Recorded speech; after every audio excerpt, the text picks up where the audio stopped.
Hello जय हिंद दोस्तों, मैं रणबीर सिंह स्वागत करता हूं फिर से आप सभी का आपके अपने परिवार रेमा क्लासेज में। तो दोस्तों हम लोग बात करने वाले हैं जैसा कि SSC GD UP triple S CIPET UPP UPSI जो भी एग्ज़ाम आमतौर पे आगामी होने वाले हैं उनके दृष्टिकोण से आपका ये प्रैक्टिस सेट चलाया जा रहा है ना। लग गया है थोड़ा सा। तो इसका ये दूसरा पार्ट होने वाला है, इसको हम लोग देखते हैं और काफ़ी मज़ा आएगा। कंटिन्यू उसको अंत तक देखिए वीडियो को और ज़्यादा समय ना गंवाते हुए शुरू करते हैं। इम्पोर्टेंट सबके लिए रहेगा, चाहे वो आप किसी भी एग्ज़ाम की तैयारी कर रहे हो, एसएससी की तैयारी कर रहे हो या आमतौर पे जीके जीएस सभी एग्ज़ाम के लिए इम्पोर्टेंट होता ही है, तो इसमें कोई संदेह नहीं होना चाहिए। क्वेश्चन जो है काफ़ी बेहतरीन रहेंगे। SSC GD UPP UPSI UP triple S CIPET ये इस लेवल के क्वेश्चन आमतौर पे ज़्यादा इसमें पूछे जाएंगे, तो ये आमतौर पे हम कह सकते हैं एसएससी जीडी का ही प्रैक्टिस सेट मान लेंगे, है ना। तो प्रश्न शुरू करते हैं। कह रहा लोसूंग या लोसांग त्यौहार ज़्यादातर हर साल दिसंबर के महीने में मनाया जाता है ना। तो यह त्यौहार भारत के किस राज्य का सबसे महत्वपूर्ण त्यौहार है? काफ़ी इंपॉर्टेंट प्रश्न है। त्योहारों से आर्ट एंड कल्चर का जो वो वाला हिस्सा जो त्योहारों वाला होता है वहाँ से प्रश्न खूब बनते हैं, है ना। थोड़ा सा समझ रहे ना। तो इसका करेक्ट आंसर क्या हो जाएगा? ज़्यादातर लोगों को पता होगा क्योंकि ये बहुत आसान है और बार बार ये प्रश्न पूछा जाता है ना। तो क्या हो जाएगा इसका करेक्ट आंसर? इसका हो जाएगा सिक्किम। ठीक है, विकल्प थोड़ा सा अगर कठिन बनाता, जैसे मुझे एग्जाम क्वेश्चन सेट करना होता तो मैं इसमें लद्दाख भी देता, ठीक ना। और मैं लद्दाख देता तो कई सारे बच्चे लद्दाख की वजह से लोसांग और लोसार में कर जाते गलती, समझ रहे ना। तो लोसार लद्दाख, लोसांग सिक्किम, ठीक है ना। कुछ अगर आप त्यौहार इसको आप देख लीजिए, ये फसल कटने के उपलक्ष्य में खुशी प्रकट करने के लिए मनाया जाता है। जैसे आप इसे देख सकते हैं, ये आपका पूरा लोसांग त्यौहार है, कुछ इस तरीके से इसको सेलिब्रेट किया जाता है सिक्किम के अंदर, है ना। सिक्किम वही राज्य है जिसके जो बाद में विलय हुआ था भारत में, और विलय होने का मतलब वहाँ के लोगों ने चाहा, चूँकि चोग्याल राजवंश चल रहा था तो वो भारत में शामिल होते हैं, उस राज्य को हटा करके। चलिए ठीक है, फिलहाल ये देख सकते हैं आप, इस तरीके से हम कह सकते हैं ये लोसांग त्यौहार है। लोसांग है, ध्यान रखेंगे, लोसार नहीं। तो इस तरीके से नृत्य किया जाता है, उधर दर्शक बैठे हुए हैं। कुछ अगर आप त्यौहार देखें हैं कुछ इंपॉर्टेंट, हालांकि इसको हम लोग सेपरेट ही देखेंगे, सेपरेट किसी वीडियो में। तो कुछ इस तरीके का त्यौहार जो काफ़ी इंपॉर्टेंट रहते हैं आमतौर पे। असम में जो है, असम की बिहू है ना। मैं एक एक राज्य का ट्रिक के साथ आपको ये वीडियो दूंगा, है ना। तो कुछ इंपॉर्टेंट इक्का दुक्का आप देख लेंगे। चोंग का नागालैंड, है ना, चोंग जो नृत्य है वो नागालैंड में। ओणम मनाया जाता है केरला में, है ना, ओणम। फिर छेरिया तमिलनाडु में। लुझरी ये झारखंड का इम्पोर्टेंट है, ये आप इसमें चित्रों में देख सकते हैं। बाहुल, ये बाहुल की जगह पे बाउल लिखा मिल जाए तब भी परेशान नहीं होंगे, ठीक ना। पश्चिम बंगाल, आल मध्य प्रदेश। छैला, ये सैला की जगह अगर छैला रहेगा तब भी परेशान नहीं होना है, छैला छत्तीसगढ़, है ना। पाइका, है ना, डंडा पाइका झारखंड, ठीक है। सरहुल ये बिहार का महत्वपूर्ण त्यौहार है। तो कुछ है इंटरेस्टिंग से दो एक त्यौहार हैं, हालांकि इसको हम लोग सेपरेट वीडियो में कवर करेंगे। तो अभी हम लोग प्रैक्टिस सेट देख रहे हैं, तो उसके लिए वापस चलते हैं अपने प्रैक्टिस सेट में, ठीक है ना। तो आई थिंक आपको चीज़ें याद हो रही होंगी, और आपको जो है सिलेक्शन के लिए भाई सीधी सी बात है, आपको चीज़ें जो है ज़्यादा से ज़्यादा बार आप रिपीट करिए, टेस्ट दीजिए और एनालिसिस देखिए, तो ये समझ सकते हैं कि ये टेस्ट ही है ना। अब प्रश्न है, प्रकाश के एक माध्यम से दूसरे माध्यम में गुजरने पर उसकी दिशा में होने वाले परिवर्तन की घटना जो कहते हैं, दिशा से परिवर्तन होने वाली जो बात है उसे हम क्या कहते हैं? तो ये सामान्य सा है, बहुत आसान से ही प्रश्न आते हैं, बहुत ज़्यादा कठिन प्रश्न नहीं आता है। कह रहा है एक माध्यम से दूसरे माध्यम में गुजरने वाली घटना, कुछ इस तरीके का मान लीजिए है। प्रकाश आया और यहाँ पे हो सकता है ये विरल माध्यम हो तो सघन माध्यम हो, तो प्रकाश क्या आती है, अपना रास्ता बदलती है, और उसी बदलने रास्ता मतलब जो सीधा स्ट्रेट जाना चाहिए लेकिन माध्यम बदलने की वजह से उसका रास्ता कहीं ना कहीं बदलता है। तो रास्ता बदलना ही क्या कहलाता है? अपवर्तन कहलाता है। बस सामान्य सा समझ सकते हैं, है ना। आमतौर पर हम कह लेते हैं sine i by sine r, है ना। इस तरीके से इसे हम कहते हैं अपवर्तनांक। जब अपवर्तनांक निकालते हैं तो sine i upon sine r निकाल लेते हैं। हालांकि पूर्ण आंतरिक परावर्तन जब हो जाता है, पूर्ण आंतरिक परावर्तन जब हो जाता है 45 डिग्री से जब ऊपर चला जाएगा तो उसे हम क्या कहते हैं, पूर्ण आंतरिक परावर्तन के दृष्टिकोण से। फिर वहां से प्रश्न बनता है पूर्ण आंतरिक परावर्तन में, जैसे कह देगा मरीचिका बनता है तो पूर्ण आंतरिक परावर्तन की वजह से, हीरा चमकता है पूर्ण आंतरिक परावर्तन की वजह से, समझ रहे ना। पेंसिल, ये कई बार क्वेश्चन बनता है यहाँ से, साइंस में ऐसे सवाल बनते हैं। मान लीजिए पानी है और यहाँ पे पेंसिल डाली गई और पेंसिल आपको थोड़ा सा टेढ़ा दिखेगी, है ना, तो ऐसा क्यों, या पानी में आप खड़े हैं तो आपका पैर छोटा या थोड़ा सा टेढ़ा लगेगा, क्यों, ये प्रश्न कई बार बनता है ना। तो उसका भी आंसर क्या हो जाएगा, अपवर्तन, है ना। झुकाव होना अपवर्तन होता है पूर्ण आंतरिक परावर्तन में। मरीचिका वगैरह जो कॉन्सेप्ट होता है, या सड़कों पर हम जा रहे होते हैं, हमें लगता है कि इस सड़क पर पानी है, तो वो भी क्या होता है, पूर्ण आंतरिक परावर्तन की वजह से। उसको हम लोग समझ लेंगे। हालांकि यहाँ से जो क्वेश्चन बन सकता है वो आप समझ गए हैं, ठीक है ना। कई बार ये भी प्रश्न बन जाता है कि सुबह या शाम को सूर्य जो है हमें लाल दिखाई देता है, तो वो किसकी वजह से।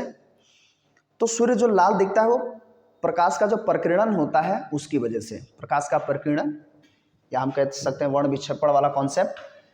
तो मान लीजिए प्रिज्म है, श्वेत प्रकाश इधर से आती है तो यहाँ से क्या बन जाता है, विबग्योर बन जाता है ना। विबग्योर मतलब 7 रंगों का एक समूह बन जाएगा, जिसमें से लाल रंग का सबसे कम, लाल मान लीजिए सबसे ऊपर है तो लाल रंग का सबसे कम तरंग अपवर्तन होता है, यानी कि उसका विक्षेपण कम होता है, तो अपवर्तनांक आमतौर पर निकालते हैं तो इसका पूछ लेता है कि कितना एंगस्ट्रॉम होता है, 7800 एंगस्ट्रॉम, और सबसे ज़्यादा जिसका होता है बैंगनी, है ना, 3900 एंगस्ट्रॉम, या 4000 भी लिखा आ जाए तब भी कोई दिक्कत नहीं है। तो बस ये समझाने का मतलब है कि इन सब का क्या हो जाता है, विक्षेपण होने लगता है और लास्ट में लाल रह जाता है, दूरी बढ़ जाती है इसकी वजह से। तो लाल प्रकाश ही हमारे आंखों तक पड़ता है, इसलिए सुबह और शाम को सूर्य हमें कैसा दिखाई देता है, लाल दिखाई देता है। तो ये भी ध्यान रखेंगे, ठीक है ना।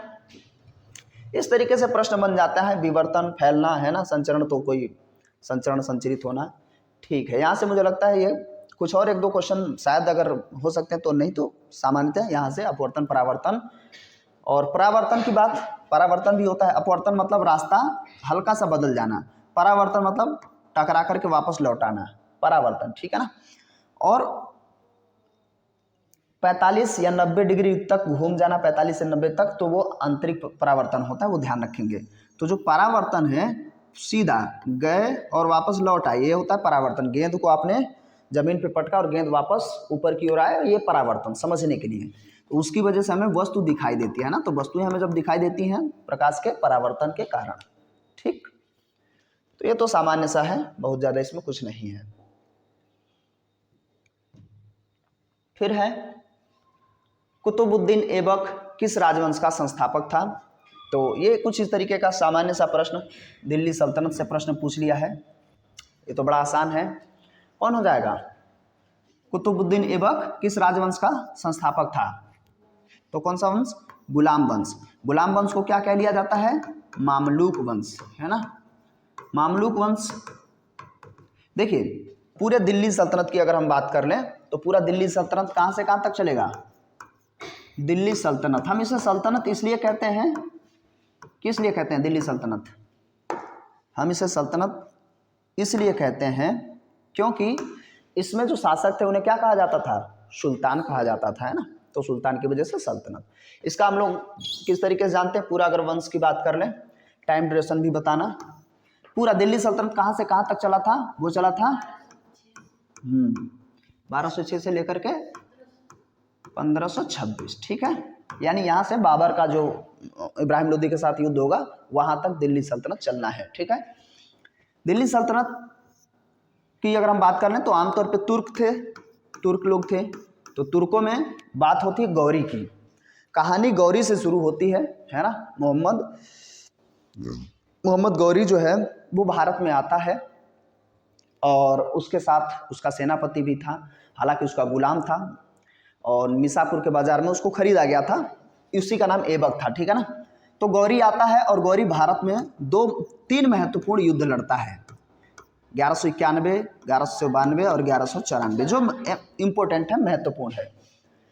तो 1191 में कौन सा युद्ध था, तराइन का फर्स्ट वाला युद्ध, ठीक है, जिसमें जीतता कौन है, पृथ्वीराज चौहान तृतीय या राय पिथौरा उसे कहा जाता है, तो उसकी विजय होती है। तराइन का युद्ध मतलब गौरी हार जाता है, ठीक है। फिर 1192 में, और जब उस समय उसकी जो है मदद करने वाला या उनके बचा करके ले जाने वाला कहीं ना कहीं ऐबक ही था, जो उसका सेनापति था। फिर 1192 में अगले साल पुनः आता। हमारे भारत के शासकों की यही समस्या थी ना, जब हम पूरा डिटेल्स में उसको पढ़ते हैं तो यही देखते हैं कि ये लोग क्या करते थे, माफ़ कर देते थे, समझ रहे ना। मदद भी करते थे, और जो लड़ रहा है वो कहता था कि चलो अच्छा लौट के मत आना, ठीक है, तो अगली बार वो लोग और मजबूती से आते थे। तो तराइन के दूसरे वाले युद्ध में जो पृथ्वीराज चौहान तृतीय के क्या थे, ससुर, नाम क्या था, जयचंद, है ना। तो जयचंद ने क्या किया, मदद किया, किसका, गौरी का, ठीक है ना। गौरी का मदद करेगा, फिर इस बार क्या है, गौरी जीतेगा, ठीक है ना, गौरी विजयी होता है। और मुस्लिम आक्रांता जो तुर्की लोग थे, उन्हें पता था यार, जब तुम अपने दामाद को धोखा दे सकते हो तो मुझे क्यों नहीं, है कि नहीं। तो उसने क्या किया, जयचंद को 1194 में चंदावर के युद्ध में उसको भी निपटा दिया, है ना। चंदावर के युद्ध में मेरे हिसाब से अच्छा ही कर रहे थे। भारतीय शासकों की यही तो कमियां रही हैं, है कि नहीं। तो ये 3 युद्ध हुआ, ये पृष्ठभूमि तैयार हो रही है। उसके बाद फिर इसकी मृत्यु हो जाती है, और उसके पुत्र वगैरह जो है गौर में शासन कर रहे होते हैं, तो वहाँ से कहानी शुरू होती है। हालांकि हम थोड़ा आगे आ जाते हैं, 1200 कम से कम यहाँ पर। तो कहानी शुरू होती है 1206 से। 1206 में वही गुलाम जिसका नाम था ऐबक, उसने दिल्ली सल्तनत की स्थापना की। 4 लोग थे, चारों अलग अलग जगह पे जाके रहने लगते हैं। बिहार वाले क्षेत्र में खिलजी चला जाता है। कौन सा खिलजी, जिसने, नहीं, उसी समय देखिए जब कुतुबुद्दीन ऐबक था, उसी समय गौरी का एक और गुलाम था, हालांकि 3-4 लोग थे। बख्तियार खिलजी, जिसने नालंदा विश्वविद्यालय को जलवाया था, ठीक है ना। तो बख्तियार खिलजी, एक्चुअली क्वेश्चन में आ जाता है कि किसका सेनापति था जिसने नालंदा विश्वविद्यालय को जलवाया था, तो हम आंसर में आप कहते हैं कुतुबुद्दीन ऐबक, लेकिन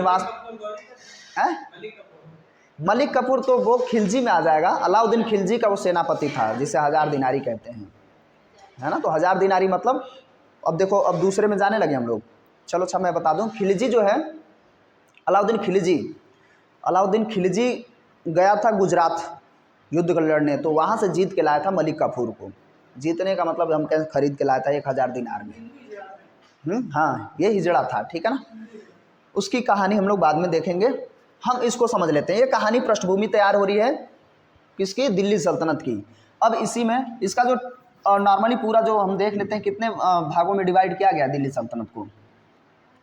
हम लोग क्या कहते हैं, गुल खिले तुम शायद लोगे, है ना, तुम शायद लोगे।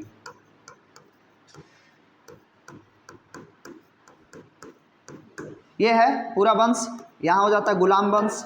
गुलाम वंश को हम क्या कहते हैं, मामलुक वंश भी कह लेते हैं, ठीक है। जिसकी स्थापना या दिल्ली सल्तनत की स्थापना कुतुबुद्दीन ऐबक ने की थी, 1206 से 10 तक रहा। इससे प्रश्न पूछ लिया जाता है, ऐबक ने 2-4 काम करवाए, जैसे 2.5 दिन का झोपड़ा, कुतुब मीनार का निर्माण कराना, और फिर क्या कहते हैं, हाँ, इसकी मृत्यु कैसे हो गई थी ये ज़्यादा पूछ लेता है। पोलो खेलते समय, है ना, घोड़े से चोगान खेलते समय इसकी मृत्यु हो गई थी। ऐबक की बात कर रहे हैं। हाँ, वो जो सीढ़ियों से गिरा था, सीढ़ियों से गिरने वाला व्यक्ति मुगलों में था, हुमायूं, ठीक है ना। इतिहासकारों ने कहा कि ये जिंदगी भर लड़खड़ाते रह गया, लड़खड़ाते ही। गुलाम वंश हो गया, है ना। गुलाम वंश के बाद खिलजी वंश, ठीक है। गुलाम वंश कब से कब तक रहेगा, 1290 तक। 10 सिर्फ ऐबक है बिटिया। उसके बाद 1290 से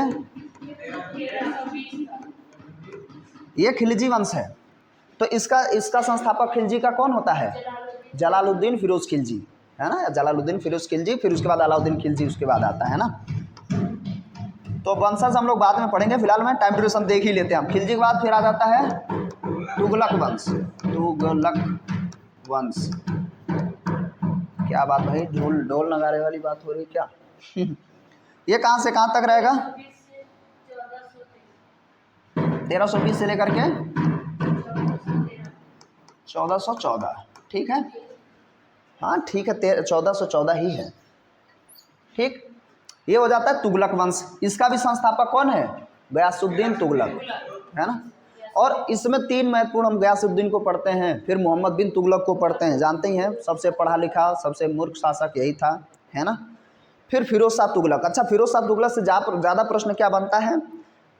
अगर प्रश्न ये पूछ लेता है, ऐसे प्रश्न का अब तो पूरा दिल्ली सल्तनत ही पढ़ने लग गए हम लोग, लेकिन ठीक है, थोड़ा समझ लीजिए तो अच्छा ही है। प्रश्न ये बन जाता है कि जो कुतुब मीनार था उसको पूर्ण किसने कराया था? इल्तुतमिश। सभी लोगों का यही आंसर है, गलत। जो क्या बोलते हैं, कुतुब मीनार था, वो पहले बनवाया गया, उसकी आधारशिला रखी गई ऐबक के द्वारा, कुतुबुद्दीन ऐबक। फिर उसके बाद उसका गुलाम इल्तुतमिश वो 3 मंजिल तक बनवाता है, लेकिन 5 मंजिल तक कंप्लीट कराने वाला व्यक्ति तुगलक वंश के समय काल का, जिसका नाम क्या था? फिरोज शाह तुगलक। ये प्रश्न कई बार बना है, फिरोज शाह तुगलक। तुगलक ने, देखिए ये सारे के सारे राजा जो थे, सुल्तान हम कह सकते हैं, कठोर प्रवृत्ति के भी थे, उसमें ये भी था, लेकिन कई सारे काम इसने अच्छा भी किया। हालांकि इससे पूर्व राजा जो मतलब सुल्तान जो था, जिसको मोहम्मद बिन तुगलक कहते हैं, उसने क्या क्या क्या किया था? पहली बात तो सबसे बड़ा कांड किया राजधानी बदल करके, ठीक है। राजधानी कहाँ से? दिल्ली से दौलताबाद का नाम ही देवगिरी हुआ करता था। देवगिरी का कॉन्सेप्ट आमतौर पे आता है खिलजी में। अलाउद्दीन खिलजी जब शासन, अभी कड़ा मानिकपुर का सूबेदार था, ठीक है, खिलजी की बात कर रहा हूँ, थोड़ा पीछे आ गया हूँ फिर से। कड़ा मानिकपुर का सूबेदार था, जो अभी उत्तर प्रदेश वाले क्षेत्र में पड़ेगा। तो वो चला जाता है देवगिरी, क्या करता है? वहाँ लूटता है, ढेर सारा माल लूट करके फिर अपने चाचा गयासुद्दीन खिलजी, गयासुद्दीन फिरोज खिलजी जो थे, जलालुद्दीन खिलजी रहता है यार, उसको जो है बुलाता है कि आइए मैं माफ़ी मांगना चाहता हूँ, तो निपटा देता है कुल मिला के। फिर वो शासक बन जाता है और विवाह भी उसकी पुत्री से कर लेता है ना, ये तो जानते हैं। तो जो देवगिरी नाम था वही देवगिरी बाद में बन गई दौलताबाद। किसके समय काल में? इससे पहले के शासक जिसका नाम था मोहम्मद बिन तुगलक, सबसे पढ़ा लिखा शासक। चलो फिरोज शाह तुगलक तक हम आ गए थे। तो तुगलक में क्या था? इसी ने कुतुब मीनार को कंप्लीट कराया था, तो तीसरे वंश में जाके कंप्लीट हुआ था, ध्यान रखेंगे। हाँ, बहुत सारे टैक्सेस को इसने कम कर दिया था, है ना, बहुत सारे टैक्सेस को इसने कम करके 4 टैक्स कर दिया था। कौन कौन सा? हाँ, जजिया, ज़कात, खम्स, खराज, है ना। तो ठीक है, तो पूरा वंश ही पढ़ने लग गए हम लोग, छोड़िए भी, हम लोग देख लेते हैं खाली ब्रीफ में, ठीक है ना। लेकिन ये प्रश्न और भी बन जाता है कि किसने जौनपुर को बसाया था? जौना खां कौन है? मोहम्मद बिन तुगलक ही जौना खां है, बचपन का नाम। और जौना खां का जो चचेरा भाई है फिरोज शाह तुगलक, वो बसाता है जौनपुर को, उसके याद में। बहुत बार प्रश्न बना है, कभी इसको हम लोग डिटेल्स में पढ़ेंगे तो पढ़ेंगे। फिर तुगलक के बाद किसका नंबर आएगा भाई? सैयद वंश। सबसे कम समय तक यही रहा था। कितना समय तक रहा? 1414 से 51 ही रहता है, उसके बाद कहानी इसकी खत्म हो जाती है। सबसे कम समय तक सैयद वंश ही था, ठीक है ना। उसके बाद हम बात कर लेते हैं अंतिम लोदी वंश, ठीक है। विजुअल हो पा रहा होगा आई थिंक। लोदी वंश तो 1526 तक जाना ही जाना है, ठीक है ना। ये पूरी कहानी हो गई। अंतिम में इब्राहिम लोदी जो बाबर से हार जाता है, बाबर पहली बार तुगलमा पद्धति से युद्ध करता है, बाबर पहली बार तो खाना लेकर के आता है, बहुत सारा फलाना ढिमाका, ठीक है ना। अब उसकी चर्चा नहीं करेंगे। तो ये सारे वंशज हम लोग देख लिए। सिर्फ क्वेश्चन हमारा क्या था? कुतुबुद्दीन ऐबक किस राजवंश का संस्थापक था? तो वो था गुलाम वंश का। गुलाम वंश में 3 महत्वपूर्ण हम देखते हैं, ऐबक को, कुतुबुद्दीन ऐबक को, फिर इल्तुतमिश को, और उसकी पुत्री रजिया सुल्ताना, है ना, 36 से 40 तक वो भी रही है। उसके बाद उसका उसका गुलाम, गुलामों का गुलाम चलते रहे हैं। तो चालीसा दल का खुद एक नेता हुआ करता था जिसका नाम था बलवन, सजदा पाबोस, लौह और रक्त की नीति, है ना, नौरोज त्योहार, बहुत सारे काम, ठीक है, सबसे कठोर शासकों में से था। चलिए पहले से पढ़े तो समझ में आ रहा है, नहीं तो बाउंस भी मारने लगेगा अगर नहीं पढ़े हैं तो, है ना। चलिए ठीक है, छोड़ते हैं इसको, चर्चा करेंगे। अच्छा, नालंदा वाली जो बात थी, बख्तियार खिलजी ने जलवाया था, तो बनवाया किसने था? ये प्रश्न तो आ ही रहा, एकदम 100% लिख के ले लीजिए, जलवाया किसने था और जलवाया कब था? जलवाया कब था? 1199 में, ठीक है ना। प्रश्न में आएगा कि किसका सेनापति था, तो आप एबक ही बताएंगे। नहीं, एक्चुअली में वो सेनापति था गौरी का, वो खुद उसका गुलाम था, ठीक है ना। और बनवाया था कुमारगुप्त ने 415 में, है ना। नहीं, धर्मपाल ने विक्रमशिला विश्वविद्यालय बनवाया था भाई, वो तो दूसरी चीज़ है। नालंदा कुमारगुप्त, धर्मपाल विक्रमशिला विश्वविद्यालय, ठीक।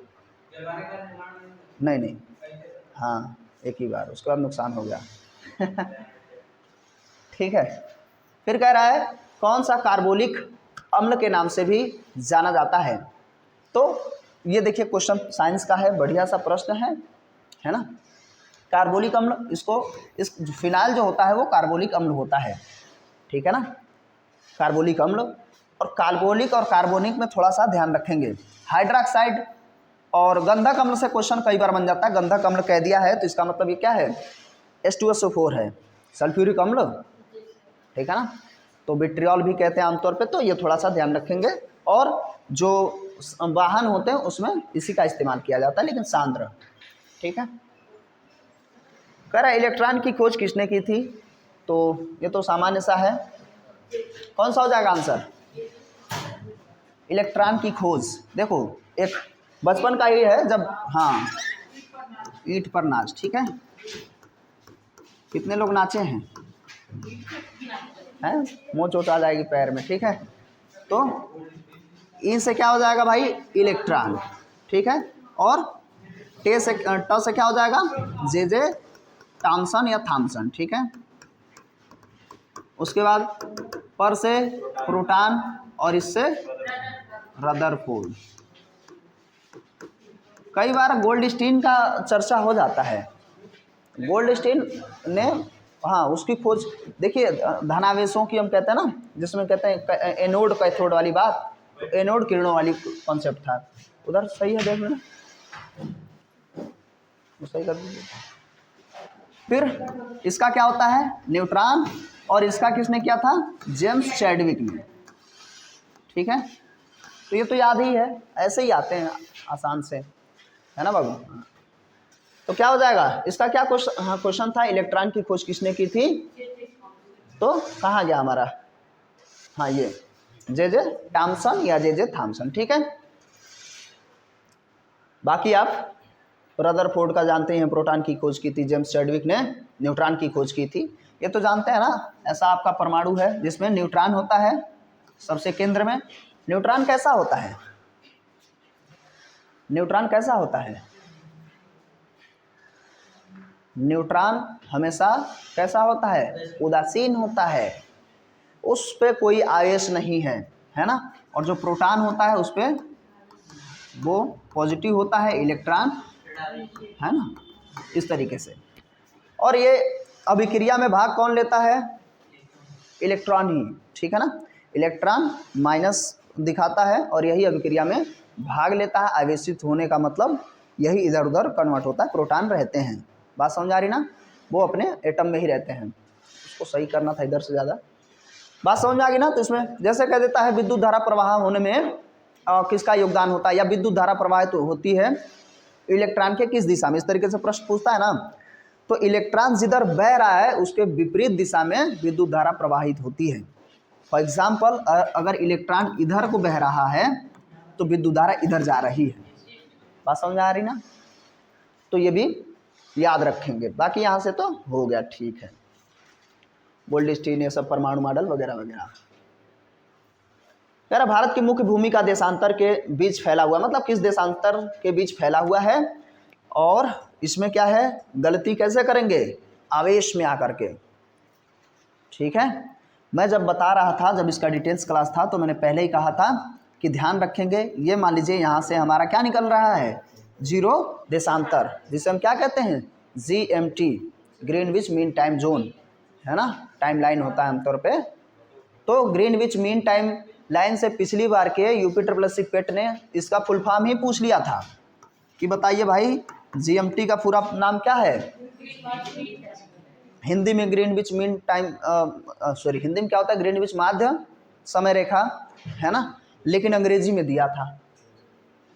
तो बहुत सारे लोग क्या लगाए थे, मीडियम, मिडिल, है ना, ग्रीनविच तो ठीक था, लेकिन एम से मीडियल, मिडिल ये सब लगा रहे थे, लेकिन क्या होगा, मीन।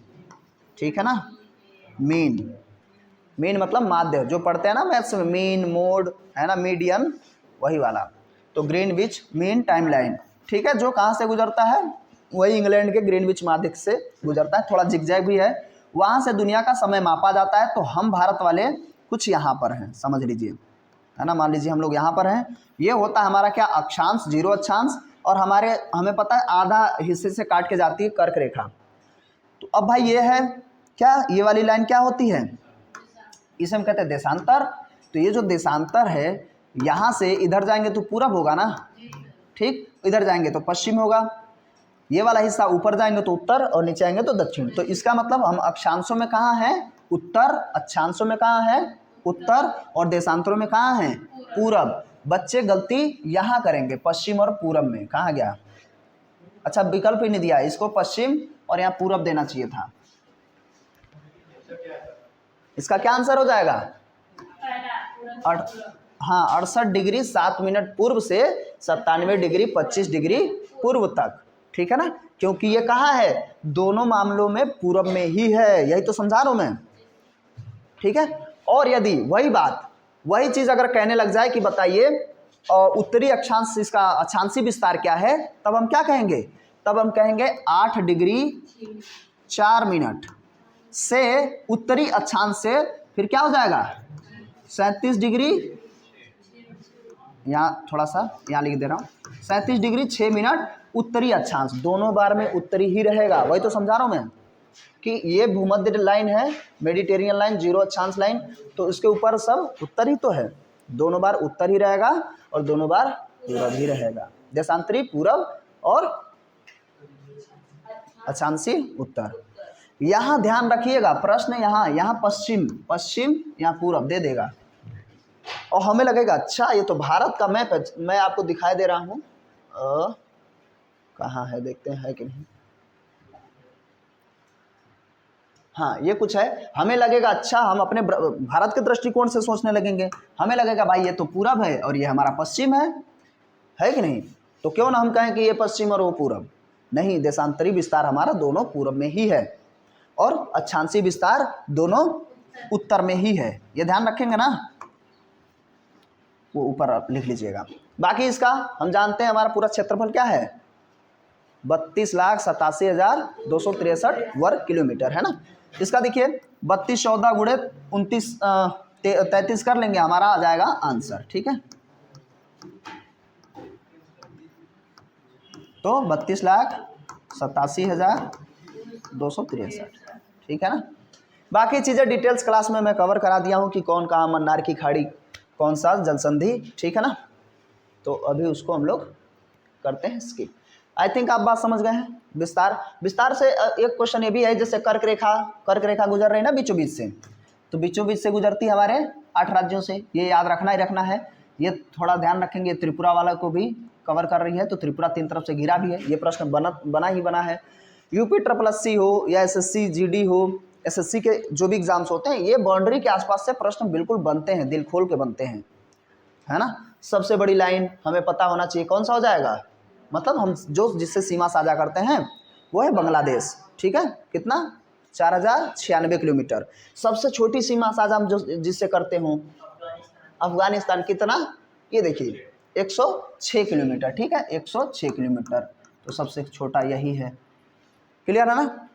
और बाकी त्रिपुरा जो है बांग्लादेश से 3 तरफ से घिरा हुआ है, ये प्रश्न बनता ही है, पिछली बार भी UPSSC ने पूछा था। तो हर बार ये प्रश्न बनते हैं। अब ये मत समझिए कि अच्छा पिछले एग्जाम में आया था तो नहीं आएगा, आएगा ही आएगा, समझ रहे ना।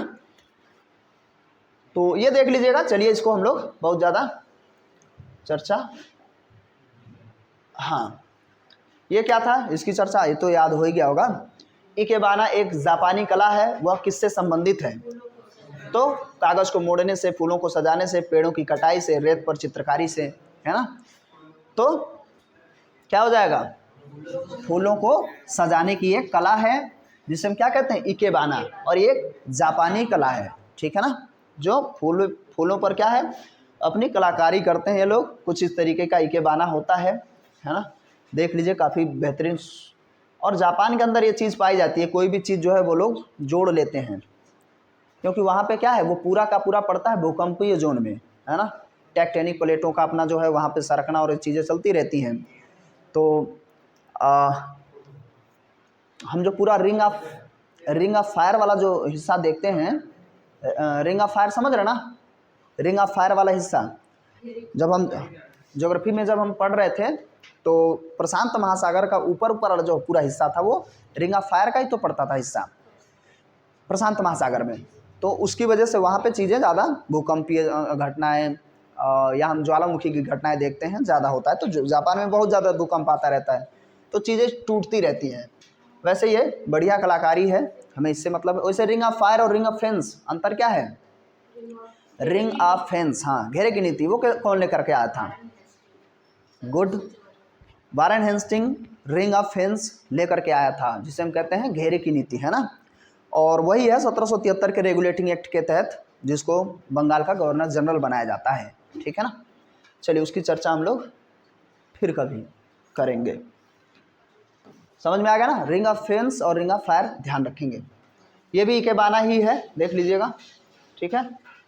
इस तरीके से प्रश्न बन रहे हैं और ये बनते रहेंगे, हमें इनको बढ़िया से कवर करना होगा। ये देखिए स्टैटिक जीके से आ गया प्रश्न, करंट अफेयर स्टैटिक जीके भी कह सकते हैं। कारण निम्न में से कौन तीरंदाजी में भारत का प्रतिनिधित्व करता है? तो तीरंदाजी, तो ये देखिए दीपिका कुमारी ने भाई अभी गोल्ड जीता है, ठीक है ना। दीपिका पादुकोण नहीं दीपिका पादुकोण के पिताश्री प्रकाश पादुकोण, वो बड़े फेमस खिलाड़ी हैं, ठीक है ना। फिलहाल दीपिका पादुकोण जो है यहाँ पे करेक्ट आंसर हो जाएगा। नीरज चोपड़ा तो जानते ही जानते हैं, तो प्रश्न बनेगा अब जाके नीरज चोपड़ा से प्रश्न और ज़्यादा उठाएगा। जब आप धीरे धीरे भूलने लगेंगे तब वो प्रश्न उठाना शुरू करेगा, समझ रहे ना। तो एकमात्र, वैसे देखिए नीरज चोपड़ा हो गए और अभिनव बिंद्रा, वो भी शूटिंग में जीते थे और ये भाला फेंक में, दो ही लोग गोल्ड जीते हैं ओलंपिक में हमारे यहाँ, ध्यान रखिएगा। वो भी किस में? एथलीट में। तो ये ध्यान रखिएगा, दोनों प्रश्न बन जाएंगे। तो इसको पूरा डिटेल्स में नीरज चोपड़ा याद आई हैं, फिलहाल फिर से कभी जरूरत पड़े तो महसूस अगर लगे कि यहाँ भूल रहे हैं तो फिर वापस रिवाइज कर लीजिएगा। कह रहे भारत में किस निर्जन द्वीप में एक पक्षी अभ्यारण्य स्थित है? निर्जन द्वीप मतलब जहाँ पर कोई हाँ लोग ना हो। निर्जन, निर्जल थोड़ी कहा है, लोग ना हो, निर्जन है ना, जन मतलब लोग। तो वह कौन सा पक्षी अभ्यारण्य है? तो पक्षी अभ्यारण्य में देखिए बैरन द्वीप पे तो कल्पना ही नहीं कर सकते, बाली होना चाहिए, बेले है तो बाली होता है इंडोनेशिया में, ठीक है ना। तो बैरन द्वीप जो है ये हमारा क्या हो जाएगा? अंडमान निकोबार द्वीप समूह में, जहाँ पर आज भी हमारे पास एकमात्र ज्वालामुखी जो सक्रिय भी है, क्या नाम है उसका? बैरन द्वीप, ठीक है ना, ज्वालामुखी, ये तो जानते ही हैं। तो वो पक्षी अभ्यारण्य तो होगा नहीं, ठीक है। तो 36 द्वीपों में से पिट्टी द्वीप एक है जो हमारा क्या है? लक्षद्वीप का एक द्वीप है, लक्षद्वीप, ठीक है। लक्षद्वीप हमारा क्या है? अंडमान निकोबार द्वीप समूह हम देखते हैं कहाँ पड़ता है? बंगाल की खाड़ी में और अरब सागर में लक्षद्वीप हमारा केंद्र शासित प्रदेश है ना, जहाँ की लिटरेसी रेट सबसे हाई है। तो पिट्टी द्वीप जो है वहाँ पर क्या किया गया है? जो वहाँ पे लोग तो रहते नहीं हैं, वहाँ पक्षियाँ रहती हैं। वैसे समंदर के आसपास वाले क्षेत्रों में पक्षियों का जो है ज़्यादा बसेरा होता है। तो पिट्टी द्वीप ध्यान रखेंगे कहाँ पे पड़ता है? हमारे लक्षद्वीप में, है ना। टोटल 36 द्वीप हैं जो रहने योग्य जो सिचुएशन वाले हैं उनमें से एक। और उसकी राजधानी पूछ लेता है कई बार लक्षद्वीप की, कावारत्ती है ना, कावारत्ती। बाकी 9 डिग्री चैनल क्या करती है, ये भी पूछ लेता है। क्या करती है 9 डिग्री चैनल? मिनिकॉय और कावारत्ती को अलग करती है। मिनिकॉय और कावारत्ती दोनों द्वीप ही हैं, उनको अलग करने का काम करती है। ठीक है ना, मैं कराया था, और अगर भूल रहे हैं तो फिर से उसको किसी वीडियोस में भी कवर करा दिया जाएगा। करना क्या भाई, पढ़ते रहिए, रिवाइज करते रहिए, ज़्यादा समय है नहीं। और एक चीज़ ध्यान से समझ लीजिए, एसएससी जीडी का ये आखिरी मौका है। मैं बार बार क्लास में इसीलिए दोहराता हूँ, इस बार नहीं तो फिर चुनाव 5 साल बाद आएगा, ये ध्यान रखिएगा। और 5 साल बाद आप एक्सपायरी डेट में चले जाएंगे। ठीक है, तो जो है 2-3 महीने रगड़ लो एकदम से अपने आप को, बाकी चीज़ें जो होगा देखा जाएगा। जातक कथाएं निम्न में से किस संप्रदाय से जुड़ी हैं, ये भी बढ़िया है। अब बौद्ध जैन को भी हम लोग थोड़ा सा देख लेंगे, है ना, लेकिन फिलहाल अभी यहाँ पे सिर्फ इतना देख लेते हैं कि जातक कथाएं किस संप्रदाय से जुड़ी हुई हैं। तो जातक कथाएं किसकी चर्चाएं होती हैं? गौतम बुद्ध जी के पूर्व जन्म की चर्चा होती है जातक कथाओं के अंतर्गत। पूर्व जन्म में वो क्या रहे होंगे, किस क्या चीज़ें रही हैं, उन स्थितियों के बारे में, पूर्व जन्म के बारे में चर्चा होती है गौतम बुद्ध के। हम जानते हैं संस्थापक बौद्ध धर्म के यही है ना, गौतम बुद्ध धर्म के संस्थापक। ठीक है, और इनका क्या होता है? ऋषभ, वृषभ मतलब सांड। प्रतीक से प्रश्न ज़्यादा पूछता है। दूसरे का मतलब हमें 19वां याद रखना है। 19वें नंबर की है मल्लीनाथ, और इनका जो प्रतीक है कलश। मैंने कहा था महिलाएं कलश रखती हैं, याद रखने का तरीका है, महिलाएं कलश रखती हैं। ठीक है ना, ये याद रखेंगे। श्वेतांबर लोग मानते हैं कि मल्लीनाथ महिला थी, दिगंबर लोग क्या मानेंगे? पुरुष। ठीक है ना, फिर हमें 23वें का याद रखना है। 23वें कौन हो जाएंगे? पार्श्वनाथ। पार्श्वनाथ जी 23वें नंबर के हैं, और इनका जो प्रतीक माना जाता है क्या? सांप। ठीक है, सर्प। ये सांप जो है गलत दिखा है, तद्भव है। फिर 24वें और अंतिम, जिनका नाम क्या है? महावीर स्वामी, है ना। आज के ज़माने में थोड़ा कल्पना करिए, कह दिया जाता है कि यार इतने दिन में यही ये सीखे थे कि मुझे